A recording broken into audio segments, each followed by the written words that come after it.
Hey everyone, welcome to another edition of the Bolt City Podcast. Dave Palais, Josh Palais, Mario Heron. As we do the show right now, the game just ended seconds ago as the Chargers lose 23-20 to the Green Bay Packers, fall to 4-6 on the season. I'm just going to say it right out. I hate this effing team. I'm so frustrated with this team right now. There's a million things to talk about during the show. If you're a frustrated Charger fan, I guarantee you this is the show for you. What are the answers and how you turn it around and who's to blame for today and why today was one of the biggest waste days in the history of the organization of the Chargers. Extremely frustrating to look at a team that's supposed to be very talented play so poorly, Josh. A season that's been frustrating all the way through. This was the most frustrating game by far. I don't even know where you start, guys. There's so many things that happened today that would drive you crazy if you're a Chargers fan. We'll start right at the end, actually. Quentin Johnston, you need him the most right there to make a big catch, put you close to field goal position. I don't even know if it would have put you in field goal position. It would have been a really, really nice catch deep down the field. Goes right off his hands. You guys give me grief, and I'm talking to a few people, not a bunch of people. A few people give me grief for saying Quentin Johnston's not very good. I am sorry. He's a first-round draft pick, a second-round draft pick you'd expect to make that catch, a third-round draft pick. Anybody that's in the NFL you'd expect to make that catch. Kiss my ass if you think that's a hard catch to make. He's an NFL player. This is what they do. Quentin Johnston, you got to make the play. You have to make that play. I mean, you could draft a guy to make that play. Keenan Allen is out there by himself, and even Keenan Allen has a game you wouldn't expect with the 2 drop passes, but he still had over 100 yards. Quentin Johnston, where are you? Jordan Addison makes that play. Zay Flowers makes that play. Jackson Smith makes that play. Quentin Johnston, in a game where you need him the most, with a ball that was in the perfect location, where, like you said, could have led to a field goal. Hell, it could have been a touchdown, and you drop it. You drop it. It was in your breadbasket, and your basket broke. The guy sucks. I'm done. I'm done defending him and saying there's something that, like, I'm truly done. Like, I'm sick of defending him and beating in the corner of, let's give this guy time. Let's give this guy time. He had a chance to step up today. He had a chance to rewrite his history. He had a chance to say the Chargers did not make a mistake. And what did he say? I'm not the guy. I am not it. I am not ready to be an NFL player. I'm not ready to be an NFL elite player. I'm not ready to be a difference maker. He fell short. Austin Eckler today fell short. Piss poor game from Eckler. I hated everything I saw from him today. I thought he played terrible. Every Charger player should get out a letter, pen and paper, and write an apology to Keenan Allen and Justin Herbert and Keenan Hill-Mack and Tully, because those 4 guys played their asses off and played a hell of a game. Everyone else, pack your bags and get ready to play for your contract on Monday or this week, because they absolutely sucked. I hated everything about this game, Dave. Well, look, Quentin Johnston does suck. And I hope one day we're doing a show like this and we can say, hey, remember when Quentin Johnston used to suck? Because he does suck. He's been a huge disappointment. And I don't know what he might be, but right now I don't have time to wait for him to be any good. And I guarantee you Justin Herbert feels the same way and loses faith in him. Look, this guy has been a reach. Tom Telesco reached for this pick. You don't reach in the first round. You expect a first-round pick to be a starter and to contribute right away. He's been a bust. It's been a terrible rookie season for him. From everything we've heard, as far as not knowing the playbook, to not catching the ball, it is your one job. You are a receiver. It's in your goddamn title of your job. You're a receiver. You catch the ball. And even when you caught one earlier in the game, you got 1 foot in bounds. Like, dude, these are not college rules. That's a catch at TCU. That's not a catch in the NFL. Let's go 2 feet, man. Everything is so frustrating about this game. And honestly, we'll get into Justin Herbert in a second on the last play, because as Josh just said, everything we've talked about all year came to fruition today. Look, Justin Herbert actually had a pretty good game and ran for 73 yards. He was extremely accurate. Look, I'm not letting Keenan Allen off the hook either, Mario. Write a letter to Keenan Allen. Dude, he's responsible for 8 points left off the board. Keenan Allen let us down in the first half. Get that guy a visor, one that's dark if he can't see in the sun. I don't know what to tell you, but the ball is going right through his freaking 1 and 3. Man, I'm so frustrated with this entire team. I want them to get rid of Staley so bad, and you can say whatever you want. Guys, they didn't give up that many points. Look, there were points they left on the board too. There are a couple kicks that they should have had also. The Packers are not a juggernaut. They're one of the worst teams in the NFL. That was ridiculous. Staley has nothing going on with this team. His defense right now is a joke. I'm sitting with Josh actually watching the game. We're in the same place. And he's sitting there calling everything before it happens. Field's wide open right in the middle. Field's wide open right on the side. He's calling every open pass to the point I'm sitting there going with a busted shoulder. Dude, I feel like I could play quarterback today for the Green Bay Packers. That's how open guys were. That's how bad this defense was. It was extremely frustrating. And I know when we do these shows right when the game's over and they lose, man, a lot of times it feels like, man, I think maybe we went a little bit too far. I don't think on Tuesday we're going to feel like we went far enough. Even when we calm down of all the emotion of everything that happened, I don't think it's one of those where you go, hey, you know what? Maybe we said things we shouldn't have said. Let's be honest. The stat that the announcer said right before the game logged off. This is the 7th straight loss of 3 points or less for the Chargers. This is not a winning franchise. This is not a winning team. This is not a winning coach. These are not winning players. Even if these guys were to make the postseason, what do you think would actually happen? They don't belong in the postseason. Let's be honest. Complete embarrassment. Complete embarrassment. They should apologize to every season ticket holder and to us for watching it on TV every week. Why do they put us through this? I love when we get games from a broadcast team that doesn't watch a lot of Charger games. You can tell that these guys that did the game weren't very familiar with the Chargers. They would make comments like, well, Quentin Johnston, he doesn't go up for that pass with 2 hands. Well, we know that because we heard about, him coming out of TCU, that's not what he does. So we'll rewind all the way to the first quarter. There's a deep pass on a post route to Quentin Johnston that Mario kind of puts his arm out, right? One hands it. Mm-hmm. Obviously he doesn't catch it. Broadcast team goes, wow, you should really extend your arms on that. I believe in the same drive, Donald Parham catches a wide open pass for 4th down that ends up being a turnover on downs. Justin Herbert absolutely did enough to win this game. Nobody can put the blame on Justin Herbert for not doing what he needs to do. If I'm Justin Herbert, I'm so upset about what just happened today. And you could see for the first time that we've seen on the field, Justin Herbert showed his frustration. I looked at Dave and I said, that's something we've never seen before. I love that he's upset. The Will Clapp's not getting the ball off and it's delay a game and he spikes the ball and he yells at him. It reminded me of A.J. McCarron in the national championship, just yelling at his center. It was great. Justin Herbert absolutely did enough. And him running for 73 yards, that never happens. And that's a part of his game that we've said we wish he would improve on. I love that he took it into his own, took it to himself. He said, I'm just going to win this game myself because nobody's going to help me. It was like Adam Sandler in The Longest Yard. I'm going to do this all myself. It was horrible to watch. Everything about this game was frustrating to watch. Austin Eckler, I know Mario touched on it. He turned into a viral clip during the game. I don't know if you checked out X or Twitter. Him running that ball down the sideline and getting hawked down, it looked like he was carrying a 400-pound vest on him. What the hell happened to Austin Eckler? I mean, everything from Austin Eckler today was so uncharacteristic, and he's upset that he's not getting a longer contract. Is this somebody you'd pay, Mario? Would you give this guy money? Dude, I love how he brought up that run. It looked like he slowed down, didn't it? Like, I felt like at one point, I'm like, dude, is this guy slowing down? Like, why is he... Like, what are you doing here? Like, everything I saw from Eckler is very frustrating. And to answer your question, what I saw today, no, this is not the guy to pay at all. Not the guy, not even close. 10 carries for 61 yards is not going to get it done. Not going to get it done. And I even go back to, look, first drive of the 4th quarter, Packers score. We need a bounce back. Herbert gets you inside the 5 in 3 freaking plays. In 3 plays. That's how incredible that guy is. 3 plays. He gets you inside the 5.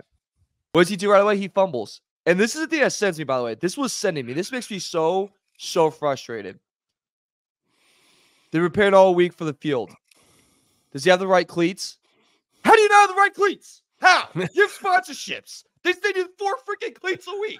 You get anything you want. Anything you want. You get a personal designer for it. And your cleats aren't ready for Lambeau Field? Newsflash, numbnuts, and brain-dead people in the organization. You know the field you're going to get. It's a crappy field. It's Lambeau, okay? They don't cut anything in Lambeau. They don't. It's long. It sucks. It's what it is. And your cleats aren't ready? Your cleats aren't ready, you professional athlete, you dumb idiot? Like, that thing was the dumbest excuse I've ever heard of all freaking time. It causes a fumble, and then you're not open on the last freaking possession? You want a contract? Shove it. Shove it. You're not getting a contract. Go play for another loser organization, man. Like, don't even come to me even asking for anything more. You're not even touching who you are. Clearly, this year's a regression. And if you don't think that's a regression, I'm going to show you this game of you getting tracked down on a run that had been a touchdown 2 years ago because you look like he slowed down. This guy, he was a joke today. He was a joke. And guess what? This loss, see you playoffs. You're not making it, man. You're going to have to win out. And he ain't winning out with this schedule. You're going to lose some. So see it, buddy. Up yours. So Eckler, everyone's extremely frustrated with. I'm telling you, and he obviously should be frustrated. It's one of those where even if I was his teammate, I couldn't even walk by and go, "Don't worry about it, man," because you know what? I 100% wouldn't mean it. Literally, I would say, "I want you to worry about it." Everything you just said.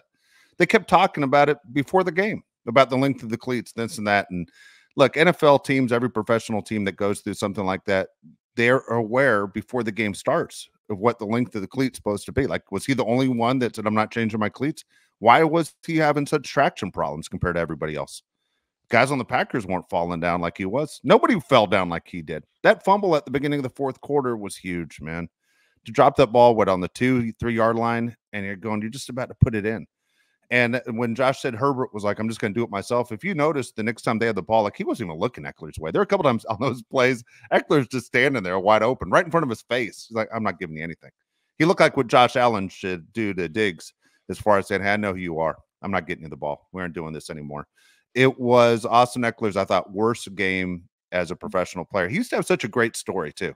How he took Melvin Gordon's spot, who's this kid from nowhere, all this stuff, to the guy that's getting paid but not enough according to him, that says it's ridiculous how basically running backs don't get the credit they deserve.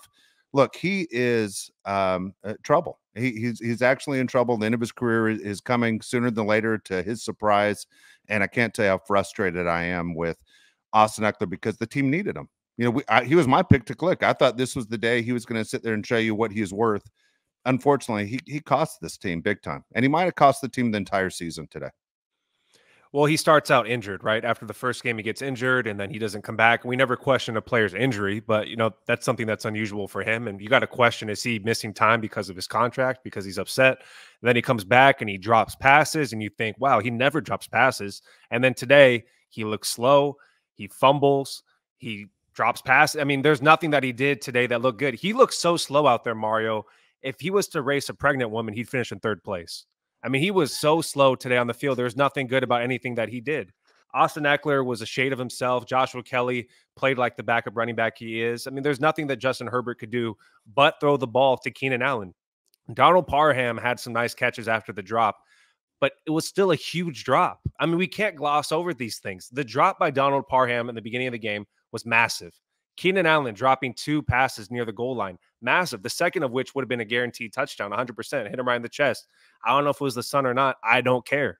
It would have been a touchdown. Justin Herbert can't do everything by himself. Cameron Dicker can't do everything by himself. There's a few guys that always show up to play well. Let's touch on the defense real quick, Mario. Michael Davis had an awesome drive at the end of the game. It was freaking fantastic to watch. He gave up the touchdown to Dobbs, right? It was a long touchdown to Dobbs, but the play before that, he completely wraps up Wicks, who I've never heard of in my life. I don't even know Wicks is in the NFL. Great. Of course, he has a great game. Wicks catches the ball. Davis wraps him up and just lets him go and then points at Eric Kendricks like, "Where are you at?" Eric Kendricks looks at him. Well, Eric Kendricks glances back at him like, "You suck." And then he runs and hawks him down and makes the tackle and saves the touchdown. First off, where's Michael Davis looking? Make the tackle. And second of which, why is this guy still on the team? Why is he still in the game when it matters? The Chargers have so many guys on this team that you got to question if they're actually NFL players. Jordan Love, of course, breaks his own record, right? Throws for over 300 yards. The first time a Packers quarterback has done that since December 2021. It's just amazing. It's like comical how bad the Chargers can be on all facets of the game. That play of you're in the NFL and all you hear, go through the whistle, go to the ground. And all he does, hard hit and a wrap up, and then a let go. It's like you're giving a guy a hug just came home from Thanksgiving, and you go, "Hey, good to see you, man." That's what he did. You gave him a hard hug, and then you let him go. Said, "Hey, go on, have fun. Here's a free ride right into our territory, and set you up for the game-winning touchdown." Just a piss poor performance, absolute piss poor performance, and that defense just missed tackles everywhere. I mean, on that run where Tanner Kraft almost scored a touchdown if he didn't step out of bounds, Kenneth Murray, what the hell was that? What the hell was that? He looked like he was playing tag. And then he stopped. And then he let him go. No, I'm sorry, not tag. He looked like when you play flag football and then you grab the t-shirt first and then you grab the flag. That's what he did. And then he's like, "Oh my God, I forgot this is tackle. I'm wearing a helmet and I have a face mask right in front of my freaking face. I should probably do something." That's just what it was. And then you mentioned the Jordan Love today. 27 of 40, 322 yards and 2 touchdowns. We've been on this pod multiple times saying that Jordan Love's not the guy. That even when he looked good against week 1 against a very, very bad Bears secondary and looked okay against the Falcons, we said he's still not the guy. Since then, he's thrown a pick in every single game. Today, if you're a Packer fan, you sit back and you probably have 10 of those weird beers that aren't very good, that I can't remember what they're called right now, but they still suck. So up yours, whatever they're freaking called. You're drinking those and you say Jordan Love might be the guy because he has 322 yards and he threw 27 of 40 and threw a game-winning touchdown pass today. Because the Chargers defense was so freaking bad, Dave, that they convinced them that they have something special, and he's not special. But this is what the Chargers defense is. We make you think that you have something special, and it's truly hard to watch, and it's sickening. This might be the best thing for people who hate the Packers is the fact Jordan Love actually had a good game today, Mario. The fact that, hey, maybe we give him more time. Hey, maybe we do have faith in this guy. We don't need to change quarterbacks out. This is the kind of thing that makes you believe, if you're a Packers fan, if you're the team that pays him, to say, hey, Jordan Love's not going anywhere. But, man, Jordan Love, he does stink. Chargers made him look good. The Chargers look like, I said to Josh, looks like, why is it like we only have 8 guys on defense? Looks like we're playing 11-man offense and we have 8 guys on defense. We always seem in the wrong place. And I can't figure out if we're in the wrong place, if it's bad defensive calling, or maybe we just stink.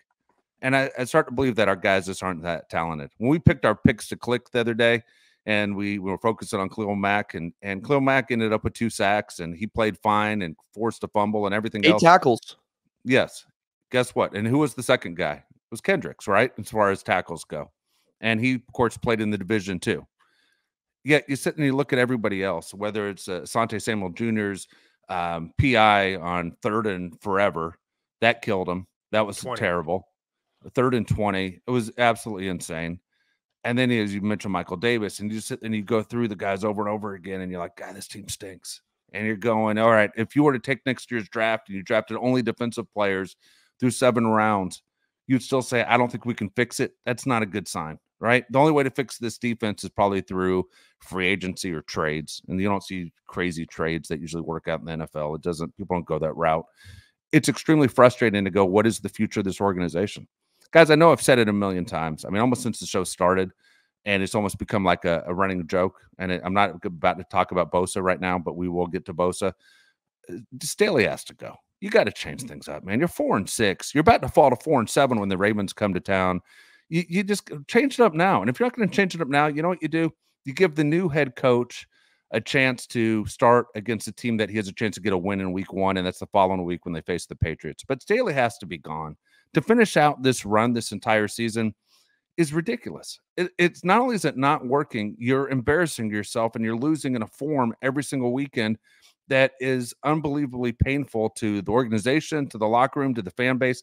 There's nothing good or positive that comes from keeping Brandon Staley and his way of doing things through the end of 2023. It doesn't make any sense. What does Brandon Staley do well? I'll ask you, Mario. What does he do well? Is it clock management? Is he a great leader of men? Is his defense schematically great? What does he do well? I want one answer. What is one thing Brandon Staley does well? He does nothing well. I'll answer the question for you. Does nothing well. I'm literally looking, and I don't watch film, okay? I'm not in the room watching these games and practice and trying to tell you what's going to be open, what's not going to be open. I'm literally telling Dave during the game, this guy in the middle of the field is about to be open. There's literally nobody covering him. It doesn't take a genius to tell you there's literally nobody in the middle of the field. Crossing routes kill the Chargers. Deep curls kill the Chargers. Every route basically kills the Chargers. And if you're going to tell me that Justin Herbert doesn't have help, who the hell did Jordan Love have today? Who the hell did he have today? He had Dobbs. He had Wicks. Aaron Jones gets hurt. He has Musgrave, who's a rookie tight end. There's nobody for Jordan Love to throw the ball to, yet he carves up the Chargers for over 300 yards and wins the game. There's nothing that Brandon Staley brings to the team that's positive. Nothing. And the reason why we don't start the show with we should fire Brandon Staley is because we've started every freaking show for the last 365 days on fire Brandon Staley. Okay? Because that's why we can't keep talking about the same thing because we know it's not going to happen. The Chargers don't fire coaches midseason. I really hope I'm wrong about this. Fire him midseason. We can't take it anymore. I can't take it anymore. My Christmas wish to Santa, please fire Brandon Staley. Please, Santa. That's all I want for Christmas. There you go. Please. I hope Santa just gets me the one thing I want. Yeah, I mean, Staley's on the naughty list, that's for sure. I mean, there's no way in hell that guy's on the freaking nice list. Maybe he is. Actually, he probably is on the nice list because makes every offense get anything they want. That's probably why he's on the nice list. Because like you're so nice to every offensive coordinator and every offensive mind in the NFL that they look so freaking well, and you do good things for them, and you make sure Matt goes back in coverage or Tully goes back in coverage, and you make sure your secondary gets burned every single time. And it looks good. You don't bring anyone in to call defensive plays because you're a freaking moron. And I think of all the games we've seen this year, I know we said this multiple times, but I truly do think of all the games, this is the nail in the coffin, right? Like it has to be. You lost to a team that's not a playoff team, that's not competing in a very, very bad division, and they now fall to 4-7. I don't care about injuries. Like you said, Josh, who the hell did Jordan Love have around him today? Also, Alexander, the corner we were all worried about, was out today. Didn't even play. So who the hell did he really have? He had no one. And we still lose the game. He gets out coached. And I think, Dave, I don't know another way he gets a resurgence and saves his job. I mean, what? You going to beat the Ravens next week? I doubt it. That defense? Doubt it. You're going to beat the Pats? Good for you. Everyone does. You're going to beat Sean Payton? I don't know. You beat the Raiders? Raiders look good. Did they win today? I'm pretty sure they won today, too. No. Let me double check to make sure. No, but they fell, but they made Tua look bad. So that's going to be an easy one. You're going to beat the Bills? I don't know. Maybe Bills get a resurgence with the new OC. I think this was a nail in the coffin, Dave. I think this was a nail in the coffin of Staley. Let's start looking for new houses, buddy, because you will not be in LA come next year. Okay, so you say nail in the coffin. Nail in the coffin when the season's over after these 17 games, or nail in the coffin this month? I think nail in the coffin end of the 17 games. Like Josh said, they don't fire mid. They don't fire midseason. All right. So, this week talked to someone close inside the Chargers facility who made the comment when we brought up Bill Belichick, and we kind of, asked more questions on what's going on with Bill Belichick and all those crazy rumors that came out last week. Two things. It said Bill Belichick coming to the Chargers would mean him telling Dean, the owner, telling Dean's son, John, and telling Tom Telesco, stay the F away from me. I know what I'm doing. I have a bunch of rings. I have a bunch of trophies. I know how to do this. You've shown that you don't know what you're doing. So don't even talk to me with your suggestions. Don't tell me who we need to sign, and don't tell me who we need to bring in. Also, the fact that the Chargers have some major bills that they have to take care of. You still have relocation fee money. They still have other things they have to take care of as far as paying coaches. And you bring in Bill. What's Bill going to command?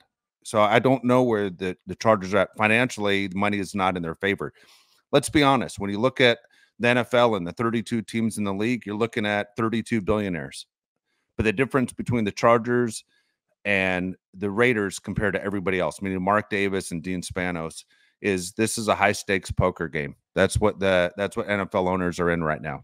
32 billionaires with a ton of money sitting at the table, but guess who doesn't have the money to really sit at the table? It's Dean and Mark. They don't have the money. And people go, how can that possibly be? That's exactly what it is. Mark Davis does not have a ton of money. Dean doesn't have a ton of money. If you guys remember going all the way back to 2015, there was a plan for Dean and Mark to share a stadium in Los Angeles. I believe it was El Segundo is where they were going to go. And because they said, if we combine our money, we can get this thing done, because they aren't Jerry Jones and they aren't whatever, the owner of the Panthers, and they aren't the owner of this team. They don't have big time money. And you know what? It might be beneficial to them to say you can eventually sell, but you know what? They see those TV contracts that come in, and every NFL owner gets like $350 million before the season even starts from, YouTube and NBC and all these other companies just to have the games on television. So it's a tough business to walk away from, and they're doing very well compared to, the average Joe or that, 90% that aren't them. But compared to the guys who are at the table with them, those guys are broke. And right now, Dean doesn't have the money to pay for his mistakes. And that's why, as a Charger fan, you're going, this is a really bad situation where I don't think you can afford Bill Belichick.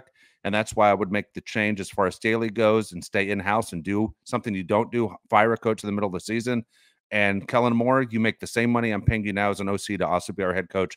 But most importantly, show that locker room that, guys, I do care what's going on with this team. And we need basically a fresh voice in here, just like the Raiders did, where it seemed like they were reborn. The Chargers are going nowhere fast right now. Correct me if I'm wrong, Dave. The person that told you the stuff that's inside the facility also told you that John Spanos is the one that hired Brandon Staley. Is that correct? Correct. We talked about it on the last show. We have a guy that's the son of the owner that's making big-time decisions frankly, I don't think that should be the way it is. Especially you're going to talk about a team like the Chargers that has no history of winning. John Spanos hasn't learned from anybody inside that Chargers organization that has won. If it was up to me, Dean Spanos would sell the team to somebody that actually had more money, that was a better owner. Dean Spanos, frankly, is one of the worst owners in all professional sports. I don't think there's anything that the Spanos family does right. I heard they're very giving behind closed doors. You don't see it on camera. That's great. I want the Chargers to win football games. The Chargers have so many issues with depth, with head coaching hires, with just winning culture. The Chargers have no winning culture whatsoever, and it starts from the freaking top. Like you said, the depth part. I didn't want Quinn in during that final drive, but I was like, who are you going to put in? Who the hell are you going to put in? You didn't make a move to get another receiver. You didn't make a move. It was bound to happen. And that's a constant problem. Happened last year. Why did Keenan Allen, why did Mike Williams play on those final minutes of the Broncos game? Oh, we don't have enough guys. Not enough guys to sub in. Get him rest. Really? We don't have enough. That's our excuse? The problem with the Chargers, it starts at the top and it dwindles down, and you see it every week, right? And the sad part about it is that there's organizations that would kill for what the Chargers have. You have a generational talent at QB. You have a premier number one receiver who just got over 1,000 yards today. So that's another 1,000-yard season. I believe the 6th in his career. So you have that. And then you have a killer number 2 who didn't play this week, but still. And then you have a pass rusher that's tail end of his prime and one that's coming up, and that could be really, really special. Not a lot of people have hit on all those.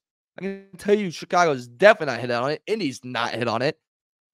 And you have all that, and yet you still fall short. And that's a frustrating thing. And you fall short to organizations like the Green Bay Packers who don't have that right now. And when all that happens, you sit here and go, what the hell are we going to do now? What the hell are we going to do now? And I don't know. I don't know where the Chargers go from here.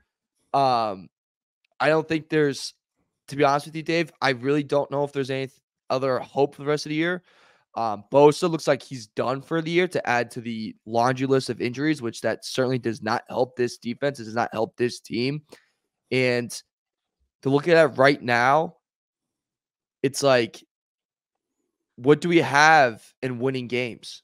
You know, like what, we're going to make our pick worse? Like, should we do that? Like, what's the direction do we go in now, Dave? Like, what direction do we go into? Okay, so every NFL team does this at some point during the season once they realize it's not our year. You can be a team like, well, I'll go with the Titans. Okay, a team with the Titans that has a rookie quarterback in Will Levis who just started playing his first NFL action in the last month. You can lose games with him and go, there's a process. We're starting over. This is a brand new process for us. We're going to get a top 5 pick, and we're going to try and get this guy, whatever we're going to do. We have a brand new GM. There's a process. You can't do that when you have supposed to be one of the elite quarterbacks in the league. You can't do that with Justin Herbert. You can't do that with Keenan Allen. The Chargers aren't in that situation where we're starting brand new. That's not where this organization's supposed to be. I mean, let's talk about what this team does have going for them.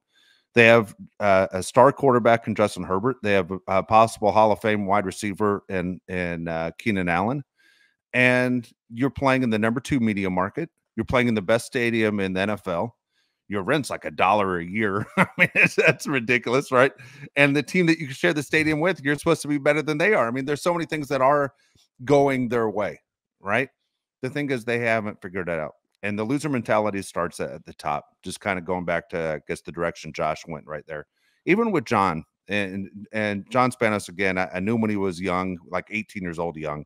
I don't know him now as an adult. And now he's like 41, 42 years old. Who did he learn from? If he's the guy making all these decisions and pick Staley over guys like Brian Dable or whoever else, and he's picking the coaches and he's picking players, and the team's not winning, he learned from basically a loser mentality too. So what does he know? It's like if you send someone to business school, which business school did you go to? Did you go to the Enron business school or did you go to the Apple business school? Was it a successful organization? Was it not? So how smart is this kid? And I call him a kid because he's younger than me. So I'm not trying to insult him or say, he's daddy's boy. It is what it is. He has the right last name. And so he gets to sit in that seat. But as Charger fans, we suffer for it. As season ticket holders, you suffer for it. And it's to the point where this is ridiculous. It is crazy ridiculous to watch this over and over again. So a team like the Titans can sell everybody on, hey, wait to see where we're going to end up, to a team like the Chargers that wastes high-priced talent and guys who are borderline Hall of Famers and the best in the business and go, this is supposed to be good enough. You can't finish the season like this. You got to make a change. Do something you've never done before. Because guess what? Everything you've ever done before hasn't worked out. It just hasn't. I mean, why would you continue to do the same thing? You insane? So the definition of insanity. That's what they are. Mm-hmm. So the frustration level is all three of us feel it. And guess what? We feel it for hundreds of thousands of people who feel the exact same thing that we feel too. You got to make the move. Kellen Moore is right there. If he stinks, fine. At least you know he's not the guy. Start brand new. There are coaches out there that you can go out and try and go offensive side. It's just what the NFL is. You need an offensive head coach. You need someone that feels Justin Herbert feels like this guy's in my corner. That's what you need. Would you let Justin Herbert in on the hire of who he wants as the head coach? 100% I would. Yes. 100%. Yes. I would. Do you think Justin Herbert would be somebody? Yeah. Do you think Justin Herbert would be somebody that would tell you who he wants, or he'd just say, I'm happy with whoever the head coach is, kind of like last year? I would let him sit in on all the meetings when they interview the coaches. I would. I'd let him sit in every one of them. Not saying he gets final word, but I'd let him feel like, hey, you're part of this organization. You're the most important piece in this organization. Now, if Mario Cristobal's the head coach next year, I apologize. But my point is, I let him sit in every single meeting and go, hey, what do you think? His opinion should matter. And he doesn't have to pick.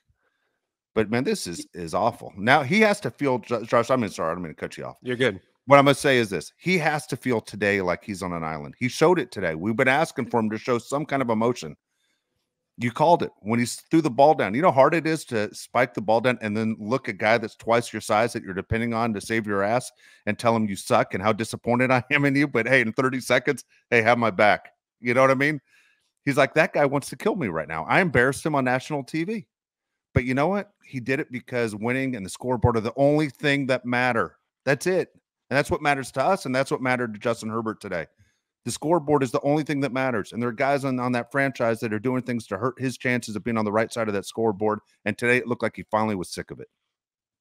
He finally was sick of it, and he acted like he really cared. And I know he cares about every game, but Tom Brady, we'd always see him on the sideline yelling and screaming and, acting like a child at sometimes. But he really wants to win. And Justin Herbert, to me, finally showed this. Enough is enough.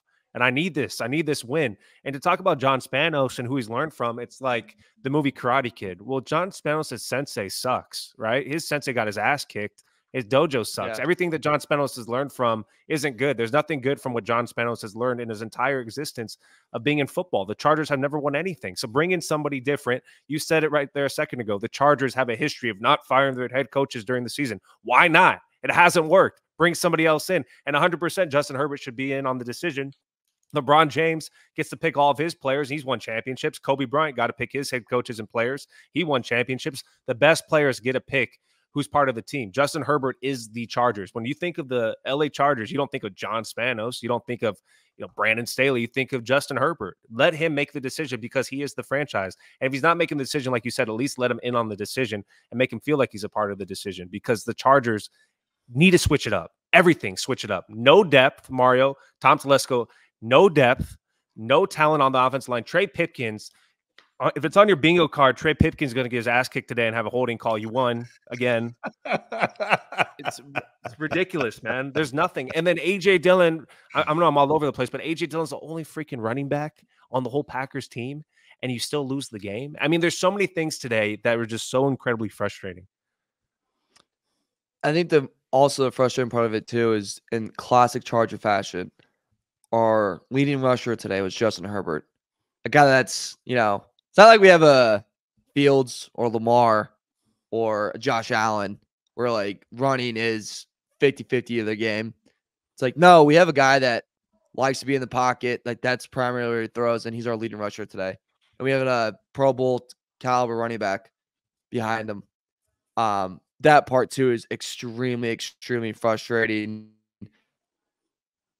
Like you said, I think it definitely Herbert needs to be on the conversation. Like that's the direction. That's the era we are in right now, right? Like you look in every sport, the premier players, the face of your organizations, they have a say in your next head coach. And whether you like that or not, that's what we're in, right? You don't want your star and your coach not to get along.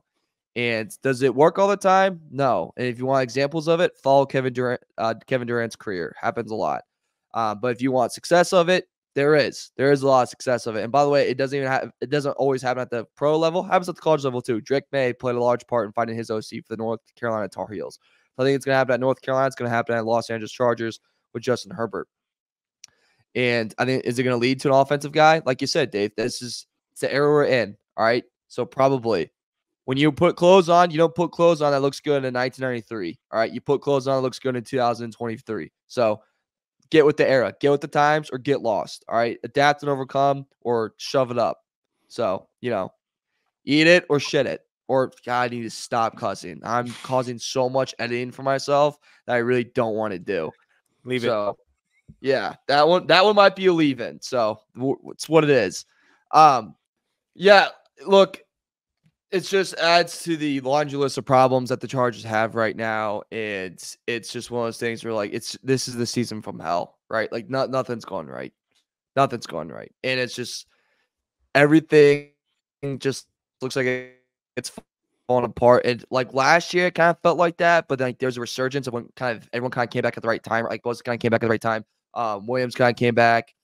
Pipkins kind of came back. You're like, all right, maybe, they're going to put it together. And, there's signs of hope. But I think this is just truly a season from hell, and it leads to an offseason full of a lot of questions, and a lot of questions with the playbook, the roster, the checkbook, and you go, all right, who's worth it? Who's not? How do we stay relevant? How do we keep our quarterback happy? How do we keep tickets going up? Because obviously they need to sell, and because, like you said, a lot of things need to be paid. And we're also in an era, like, keep in mind, gentlemen, we'd say he's not that type of guy, but things can change. We're in an era where being under contract doesn't really mean anything. Like, you want to trade? You can get a trade. We're in that era. If you want out somewhere, you can get out. Jay Crowder freaking sat out. That guy's a bum. And he sat out and he freaking got traded. Little Beckham did too. And that guy he's good hands. That's about it. So it's a lot of things to worry about and a lot of things to come up. And look, I just don't want to go 0-2 against the Denver Broncos, and that's the feeling I'm getting right now, Dave. Is that we're going to go 0-2 against the Broncos. Can you see this team finishing in last place? 100%. Yeah, 100%. What do they do? What do they do well? It's a real possibility. This team could finish in last place. Can't believe it. I thought this was going to be a two-team division. I thought it was going to be KC and the Chargers. Was not worried about the Raiders or the Broncos. I thought it was a two-team division. So when you talk about guys getting traded, it's interesting because, Bosa's family has talked about, Joey and Nick possibly playing on the same team one day. Well, I don't either. I'm just telling you that's not going to happen now that Chase Young was acquired by the Niners. I just hope Joey, I wish him all the best, that he is healthy. I understand that it looks like his season's over. I hope when he goes to the 49er playoff games this year, the crutches are gone and everything's headed in the right direction for him. So I'm thinking good thoughts for him. Why do you say it like that? Why do you do that? Why, you don't think I was sincere? No, I don't. Okay. I got a question for you. Yeah. Thanks. Okay. I was sincere.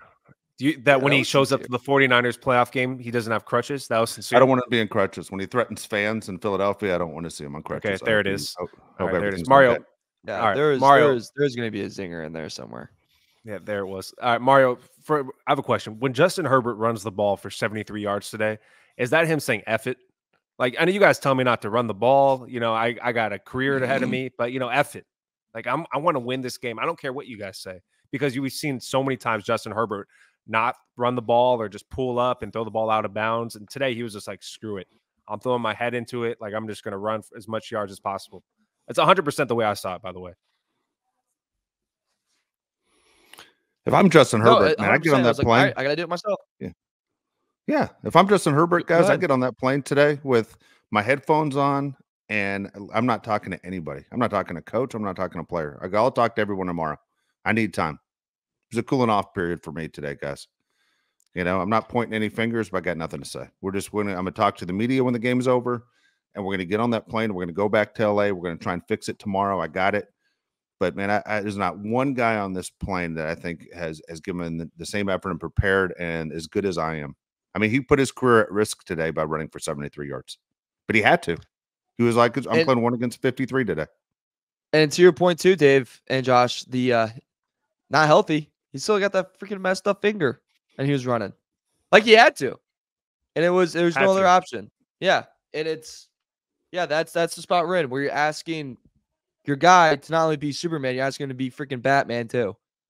And it's like, all right, dude, at some point, like someone on the Justice League like kind of stepped up, like come on, and just no one's doing that for the Chargers right now. And it's all right, you're gonna get your guy hurt like that. I think that's the last thing. I don't want it to happen at all because obviously that would just make these last 6-7 games just even more brutal. But like that's the direction we're going down. When a quarterback doesn't have any receivers, doesn't have a run game, one guy to throw to, and he has to do more. He tends to get hurt. That's when he tends to get injured. One more thing before we get out of here. The thing that drives me crazier than physical mistakes is mental mistakes, because you can control your mental mistakes. Physical mistakes happen. A couple things I saw today. Quentin Johnson on the drop pass. Do you guys notice he was dogging it? He wasn't even running. And then, ball's coming to me, and then he starts running at the end. That drives me nuts. Like, dude, it's the end of the game. We are obviously throwing the ball. We have like 3 people we can throw the ball to, and you're one of them, unfortunately. Bust your ass. Get down the field. That drives me so crazy. And then another thing was Michael Davis on the touchdown he gave up to Dobbs. Kenneth Murray was late to covering his guy. I think it was A.J. Dillon. And then he bumps into Michael Davis, and it leads to the touchdown. I'm 100% with Dave. If you're not preparing during the week, then what are you doing? You're not going to class. There's nothing else to be doing. It drives me absolutely crazy, the mental mistakes. I just saw so many different mental mistakes out there today. I mean, Chargers, just a mess all over. I don't know how Dean does to your point too, Josh. He's fine. He looks at his money in his bank account. Does he put up with this it? Is a good day. He's been putting up with it for years. Yeah, I just don't know. I don't know how he does it. Like, I don't understand him as a person on how you can sit there and be nationally embarrassed on a regular basis and be okay with it. Dean's a football guy? You think I don't Dean's think he's a football yelling guy. at the TV No, like I'm us? Not 100% not, but he knows when people are making fun of him and putting him down, and he's embarrassed. Does he? I think he does. I don't know. Mario, what were you going to say? I was going to say, too, the drop by Quentin also is going to get what? No, I'm just laughing at he asked you a question, and you with the pen, and you're thinking, like, I got something really important to say. It's going to be something else, but I got to make sure I get my words together. It's intelligent. Yeah. I'm reading books, dude. All right. I know. You got 5 Bibles behind you. They all say the same thing. Maybe you should have held one of them during the game. Maybe I should have held more. Yeah. One's by Joyce Meyer, which I can't imagine she had more to the scripture than what the good old Lord had, but what do you know? All right. What I was going to say is that drop is going to get overshadowed by also Quinn not winning his one-on-one matchup near side on a hitch route. That was just, that effort was, I don't even know what to say to that. Something, dude, I don't know either. I'm sure he's a fantastic guy and everything, and I don't want to sound mean, but the way he pops up after a drop pass too just pisses me off, and I have no idea why. The way he pops up just makes me angry. I have no idea why. That's a get off the lawn problem, and that was also after I had 4 pieces of apple pie today, so that's a separate issue. And praise be. All right, let's get out of here. This is what we're going to do this week. We're going to try and get all the shows in for the weekend before Thanksgiving. So we got a lot of shows you have to pay attention to. If you put subscribe on YouTube, they're going to be popping up sooner than you expected.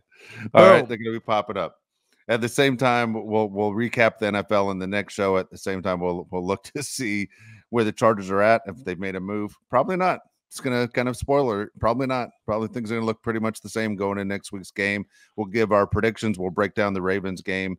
And I'm sure there's going to be some kind of news of what's going on with everything inside that clubhouse, that locker room with the Chargers, because the Chargers, again, are in a big media market. There's not a lot to talk about. USC football stinks. UCLA football stinks. There's going to be some stories coming out this week with the Chargers, and I think the Chargers are going to be one of the more interesting teams in the NFL. We'll have a lot to talk about this week. Again, if you follow us through the Odyssey app, Bolt City Podcast, we appreciate it. On YouTube, of course, we love the comments as well. For all you people in Green Bay, I insulted a couple days ago. You're right. I was wrong. Okay. I apologize. You guys got the better of us today. So Wisconsin, it's a lot sunnier than it is in Southern California for sure on this Sunday. It's hard for Mario to hear. So for Mario Heron, Josh Palais, I'm Dave Palais. We'll see you next time. Yeah. Give thanks.